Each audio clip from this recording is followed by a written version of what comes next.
सद्गुरु की सेवा किए बगैर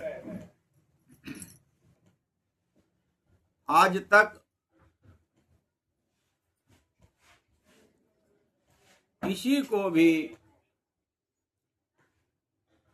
ईश्वर प्राप्ति, आत्म कल्याण को ये जीवन नहीं प्राप्त हुआ। इसलिए कि धर्म शास्त्रों को हम कितना पढ़ सकते हैं, हम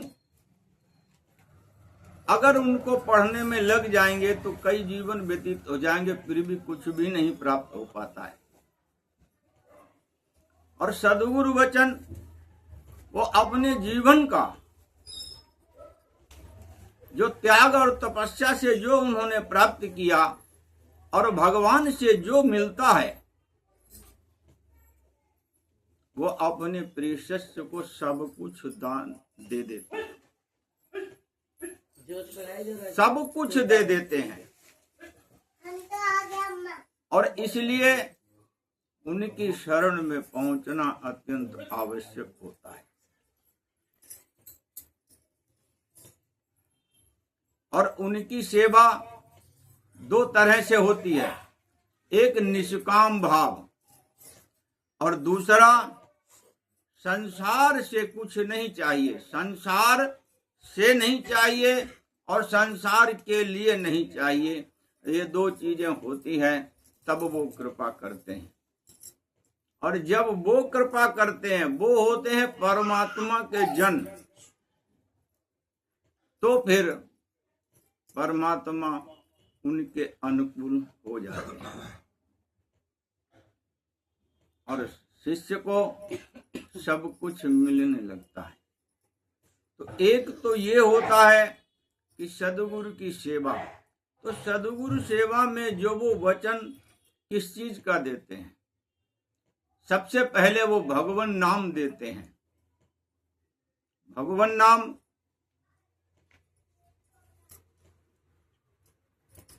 इस जीव का पूरा कल्याण करता है। उसको बताते हैं कि इसको इस तरह से मन के अंदर चलाओ, इसको इस तरह से जप करो। तो भगवान नाम सभी सुकृतों का मूल होता है। और दूसरा, जो आपके अंदर अवगुण होते हैं वो अवगुण कैसे दूर हो, इसकी वो युक्ति बताते हैं। उनकी युक्ति बताना भगवान से जुड़ना होता है। किस तरह से भगवान से वो जोड़ते हैं इस जीव को, तो वो जब तक उनके वचनों को मानोगे नहीं पूरी तरीके से, क्योंकि दो चीजें होना बहुत जरूरी है। सबसे पहले ऐसे तत्वदर्शी महापुरुष मिले, दूसरे नंबर में उनके वचनों पे विश्वास हो जाए। जब वचनों पे विश्वास हो जाए और मिलना, ये दोनों हमारे और आपके हाथ में नहीं होते हैं। सद्गुरु का मिलना, उनके वचनों को मानना और फिर उस पे चलना, ये भगवत कृपा से प्राप्त होती है। जब भगवान की कृपा होती तब ये सब कुछ मिलता है। और भगवान की कृपा के लिए हमें कहीं आने जाने की, भटकने की जरूरत नहीं है। हम जिस हालत में हैं, ये खूंट में बांध लेना जैसे, ये कभी भी मत समझना कि उस जगह पे बहुत भगवान की कृपा है, वहां जाओ वहां मिल जाएगा। उस जगह पे जाओ, भगवान की बहुत कृपा है, मिल जाएगा। ये है, भ्रम में मत रहना। सच्ची बात यह है कि तुम जहां भी हो, जैसे भी हो, भगवान के हो ये मान के चलो। वो जब तुमसे कभी अलग हो नहीं सकते, तुम उनसे कभी अलग नहीं हो सकते हो, तो दूरी कहां बनी हुई है? वास्तविक दूरी यही है कि हम अपनी बात उनसे कहते नहीं और हम उनसे कहना नहीं चाहते। जब कभी आपत्ति विपत्ति आती है, हम संसार में भटक जाते हैं। यहां से समस्या का समाधान, वहां से समस्या का समाधान। अरे कैसी भी समस्या हो, सबसे पहले अपने प्रभु जी से जाके कहो। और दूर जाने की जरूरत नहीं कि मंदिर में जाओ, यहां जाओ, वहां जाओ। मंदिर में जाना चाहिए, पूजन के लिए जरूर जाना चाहिए, वो हमारे प्रेरणा स्रोत हैं, आशीर्वाद मिलता है, सब कुछ ठीक है। लेकिन जो घर में मंदिर है उसमें कहो। और घर में भी अगर आप नहीं हैं, बाहर हैं, आप ये नोट कर लेना, कभी महसूस करना, भगवान का स्मरण करते हुए अगर तुम घर से निकले हो और बाहर कहीं जा रहे हो और किसी समस्या में, एक्सीडेंट या किसी समस्या में तुम आ जाते हो, और उस समय पर तुम अपने प्रभु जी का स्मरण कर लो, खाली नाम भी न ले पाओ जल्दीबाजी में भय के कारण, और स्मरण कर लोगे तो उसका पहिया वहीं का वहीं जाम हो जाएगा। ये निश्चित समझ लेना, ये भगवान का स्मरण बताएगा। स्मरण में नहीं आते हैं तो नाम ले लो, कोई भी नाम। ये भगवान ने हमको दिया हुआ है, मनुष्य शरीर दिया है, तो ये शक्ति भी भगवान ने हमको दे रखी है।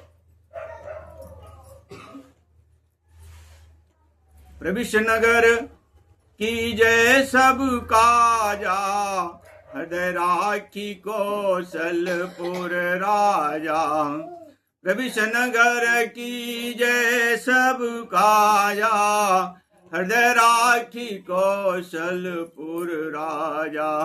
पवन सुत हनुमान जी महाराज जी ने जैसे ही लंका में प्रवेश किया था, सबसे पहले भगवान का स्मरण किया उन्होंने, तब वो हर जगह पे सफल होते रहे, सफल होते रहे।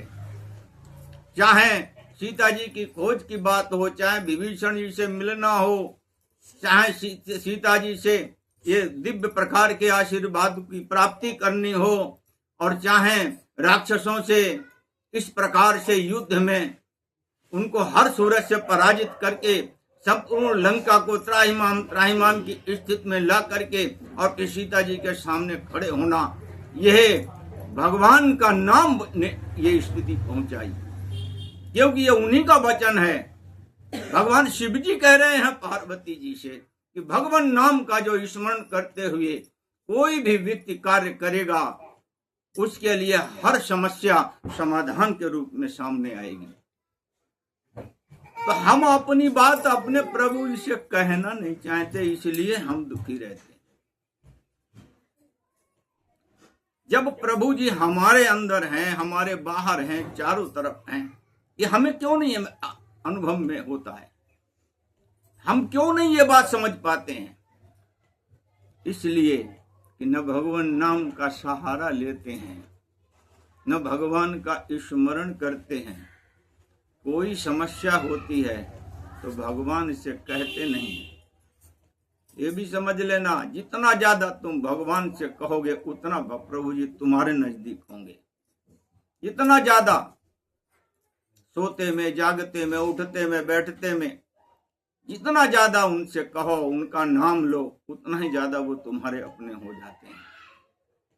नामदेव जी ने देखो क्या प्राप्त किया था।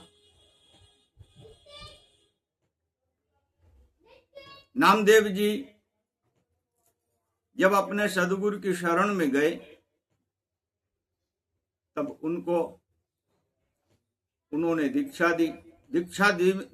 जब नामदेव थोड़े अच्छी स्थिति के थे, सदगुरु की शरण में गए, तो उन्होंने ब्रह्म ज्ञान का उपदेश दिया उनको। ब्रह्म ज्ञान का मतलब यही होता है, एकम ब्रह्म द्वितीयो नास्ति, अनुभव करा देना।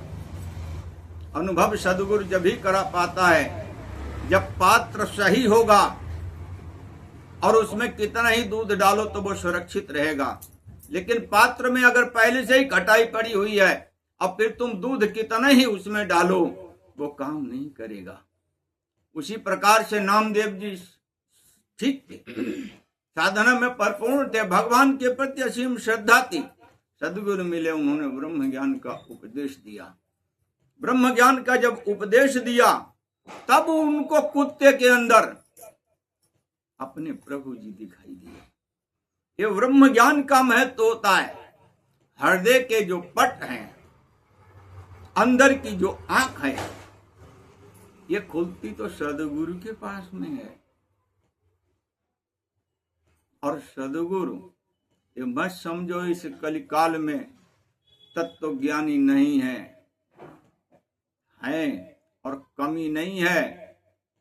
जिस प्रकार से असत फैला हुआ है चारों तरफ, झूठ छल फरेब इस कलयुग में चारों तरफ फैला हुआ है, उसी प्रकार से सत्य के मार्ग पे चलने वाले महापुरुष भी अनेकों हैं।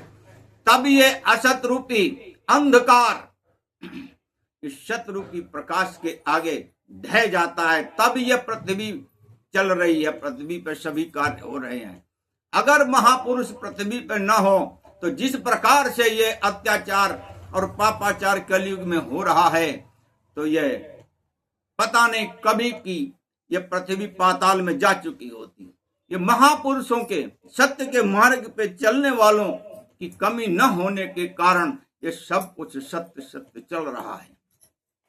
इसलिए सदगुरु मिलेंगे, आप अपनी भावना शुद्ध रखें, भगवान के प्रति जैसे हैं वहीं से समर्पित होकर के अपना जीवन चलने का अभ्यास करें।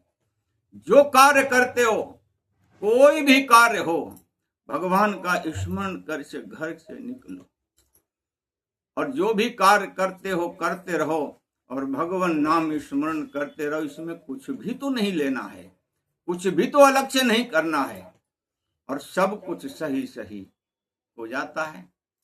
वो कहते हैं कि जब भगवान का नाम लेके भगवान के आश्रय संसार में जब तुम विचरण करोगे तो यही समुद्र गौ के खुद के बराबर हो जाएगा। जो दुश्मन तुमको जान से मारने को घूमता है वो दुश्मन तुम्हारा मित्र हो जाएगा। जो अग्नि जलाने का काम करती है वो अग्नि शीतल हो जाएगी।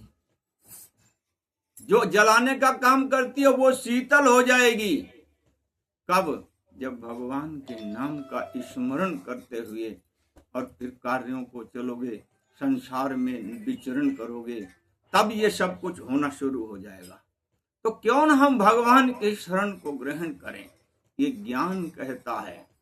ज्ञान के जो 3 रूप हैं वो ये बताते हैं कि निष्काम भाव करो,